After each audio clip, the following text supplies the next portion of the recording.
if you genuinely think the usual giants like France, Spain, Netherlands, they're gonna cruise through the 2026 World Cup group stages, you're in for a massive shock.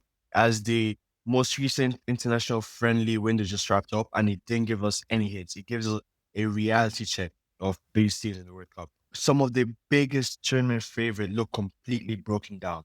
Why a few massive underdogs just prove that they're locked and loaded and ready for this World Cup and ready to ruin everyone's parlays. Just think about it. Is it all in their minds? Do you think these heavyweights could like genuinely show up on and win on reputation alone? We're breaking down those teams whose recent masterclass prove they are ready to fly high, and the traditional powerhouses who are officially on upset alert. They are ready. Okay. Let's just start with the teams that's really clicking at the perfect time. If you're not paying attention to yesterday's game, the reigning African champions you should have watched that. Just go back and watch that. Look at Ivory Coast. They didn't just play a friendly game against the powerhouse for France. They went to their backyard in France with an incredibly brave, high intensity press and walked out with a 2-1 victory with a goal and assist from Desiree Doué's older brother. Honestly, that's crazy if I can't believe. Their discipline is absolutely phenomenal. In the mid block, their transitions are there. That's how they expose massive gaps in the French midfield. I feel like if they bring say exact physical intensity into the group stage, no one's safe. Nobody's safe. Or we can't forget Algeria. They're not the only ones making statements. Algeria like pulled off an insanely defensive masterclass against Netherlands, knocking them down to a 1-0 win. The Dutch are generally threw everything, but Algeria's defensive haram ball shape was generally peak.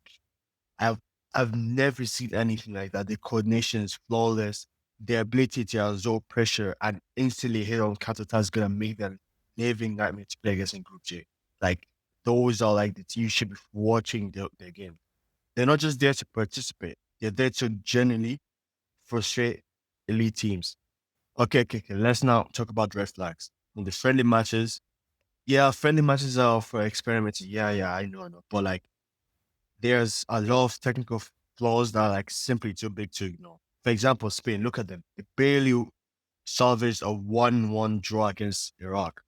Yeah, Ferran Torres' early opener was cancelled out, but like let's look at the stats. Spain dominated 70% of the position, like as always they always do, but they lack a lethal clinical finishing in the final third. Like that's the main problem with Spain.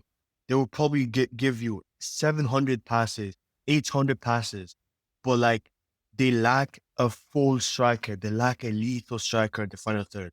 Even worse, in the game, the rest of the defense throughout the transition looked very sluggish. Iraq exposed a blueprint that every single underdog in the World Cup against Spain will definitely copy. They sit deep, let Spain pass themselves to death, pass, and then they strike in a break because Spain is lacking some really fast defenders. So I feel like they can use that and they can definitely be an upset in the World Cup. The warm-up season is officially over and the real tactical chess match begins in a match of days. Friendlies, yeah, they don't give you tournament points, but like they do expose your deepest flaws. And right now, the gap between the elite tier and the hungry underdogs has never looked smaller. But I want to hear from you. Which team performances have surprised you the most? And who is your definitive dark horse to make it to the semifinals? Drop your predictions in the comments below. Smash that like button. Subscribe to the channel as we break down every single match day. See you in the next one.